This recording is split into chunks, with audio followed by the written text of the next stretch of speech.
আসসালামু আলাইকুম। আমাদের হোটেলের নাম হচ্ছে এস আলম আবাসিক পঞ্চগড়।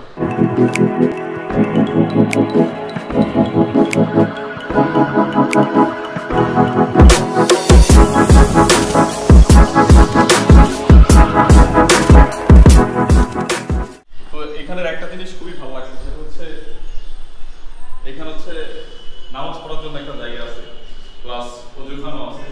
এই জিনিসটা আমার খুব পছন্দ হয়েছে, কারণ হচ্ছে অনেক সময় দেখা যায় কি অনেকে আসলে ইবাদত করতে খুব পছন্দ করে, কিন্তু নির্দিষ্ট জায়গা পাওয়া যায় না, বা দূর দূরান্তে মসজিদ অনেক সময় বন্ধ থাকে। তো আপনি যদি এই হোটেলটা ভাড়াও নেন তাহলে হচ্ছে আমাদের একটা জায়গা আছে, যে জিনিসটা আমার কাছে খুবই ভালো লাগছে। আর আমাদের রুম হচ্ছে এর উপরে।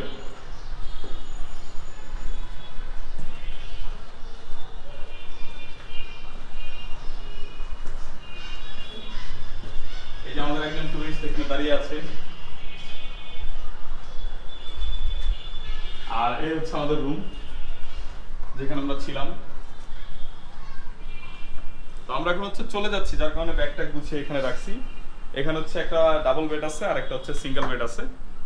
আর হচ্ছে এখানে নরমালি আপনি একটু বসে থাকতে পারবেন, একটা সোফা আছে আর হচ্ছে একটা টেবিল আছে, টেলিভিশন আছে, বাট এটা সম্ভবত এখন আর কাজ করে না। আর এই দিকটা যদি দেখাই তাহলে হচ্ছে এটা হচ্ছে বাহিরের দিক।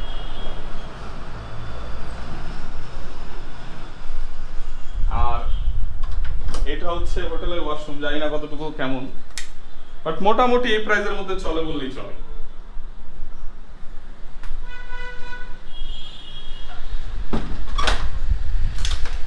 তো এই হচ্ছে টোটাল হোটেল পঞ্চগড়। আসলে পঞ্চগড়ে আপনি আশেপাশে যেমন এই দিকটাতে, তারপরে সেই দিকটাতে আপনি যখন পঞ্চগড়ে বাজারে নামবেন, আপনি স্টেশনে আসেন বা বাস স্ট্যান্ড আসেন, এই জায়গাটাকে বাজার বললেই সবাই চিনবে। এটা মূলত বলে হচ্ছে বাজার, প্লাস হচ্ছে আপনার ওই একটা 0 পয়েন্ট। তো আপনি যখন এখানে আসবেন, আসলে একটু ডানের দিকে আমরা আপনাকে রাস্তাটা দেখাবো, ডানেই হচ্ছে আপনি এরকম হোটেল এরিয়া পেয়ে যাবেন। এখানে একটা হোটেল আছে, পাশাপাশি আপনার আরও 3-4টা হোটেল আছে, এই দিকে আছে। মোটামুটি একটা হোটেল এরিয়াই আপনাদের মানে যতটুকু ভালো লাগে। মোট কথা হচ্ছে আপনাদের প্রাইস বা আপনাদের পছন্দ অনুযায়ী যেটা আপনাদের ভালো লাগে আপনারা সেই হোটেলটা নেবেন। আর এই হোটেলটা আমরা একদিনের জন্য নিয়েছিলাম, অতটা দরদাম করতে পারিনি। তারপরে হচ্ছে আমাদের এই রুমটা পড়ছিল যেমন 700 টাকা। আমরা 3 জনে ছিলাম, মোটামুটি খুব একটা বেশি না, 240 করে পড়েছিল পার পার্সন এরকম। মানে রুমটা ছিল হচ্ছে 700।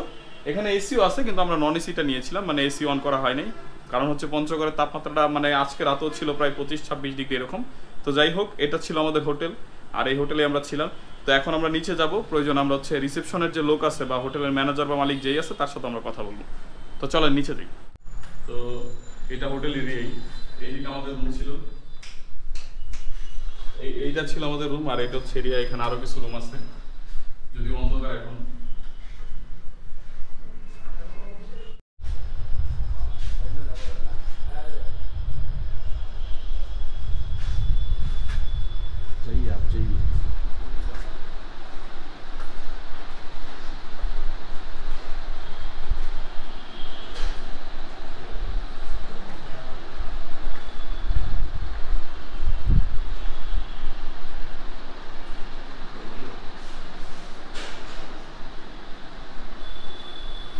আমরা মূলত এই হোটেলে ছিলাম, আর এই হোটেলের দায়িত্বে ভাইয়াই আছে। তো তার মুখ থেকে শুনি আসলে এই হোটেল এবং এটার অ্যাড্রেস বা এটার প্রাইস রেঞ্জ কীরকম, যদি আমাদের একটু বলতেন।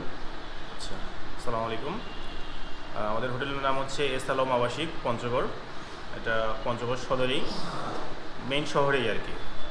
পঞ্চগড় যে করতোয়া ব্রিজ আছে, ব্রিজ পার হয়ে যে গোল চত্বরটা আছে, এখানেই উপরে সামনেই আর কি, দেখলেই পাওয়া যাবে এস আলম আবাসিক। এবং প্রাইস রেঞ্জটা খুব সুলভ মূল্যে আমরা আর কি ভালো সেবা দেওয়ার চেষ্টা করি। মোটামুটি এখানে তো এসি নন এসি, হ্যাঁ এসি নন এসি সবই আছে। প্রাইসগুলো কেমন কেমন, মানে মোটামুটি যদি প্রাইস যদি আপনারা এসি হিসেবে নেন, সিঙ্গেলে আপনার 600-700, আর নন এসিতে 400, ডাবলে হচ্ছে আপনার 800-1000-1200 পড়ে। মানে সব ধরনের সুযোগ সুবিধা আপনাদের সব ধরনের আছে। সুযোগ প্লাস হচ্ছে আমি যতটুকু দেখলাম নামাজের জায়গা বা হচ্ছে প্রত্যেকটা জিনিস আছে, দেখে খুব ভালো লাগলো। তো যাই হোক, আপনারা যদি এখানে আসেন ভাইয়াকে পেয়ে যাবেন। আপনারা চাইলে এখানে থাকতে পারেন। তারপর আশেপাশে অনেক আছে, আপনাদের যেটা ভালো হয়, আমি কখনো বলবো না, আপনাদের নিজেদের যেটা সুবিধা আপনারা সেখানে আসবেন। আমরা এখানে ছিলাম, আমরা একটা ভালো সুবিধা পাইছি, প্লাস ভাই অনেক ফ্রেন্ডলি, আমাদের খুব ভালো লাগছে। তো যাই হোক এখানে আসবেন, আসলে আশা করি ভাইয়া যতটুকু করতে পারে আপনাদের করবে। Sure. তো যাই হোক এখন আমরা হচ্ছে বের হয়ে যাব, বের হয়ে হচ্ছে আমাদের যে আজকের গন্তব্য সেটা হচ্ছে বাংলা বান্দা বা তেঁতুলিয়া, এগুলো আমরা ঘুরতে যাব, প্লাস হচ্ছে আই লাভ পঞ্চগড়ের যে বোর্ডটা আছে ওইখানেও যাব।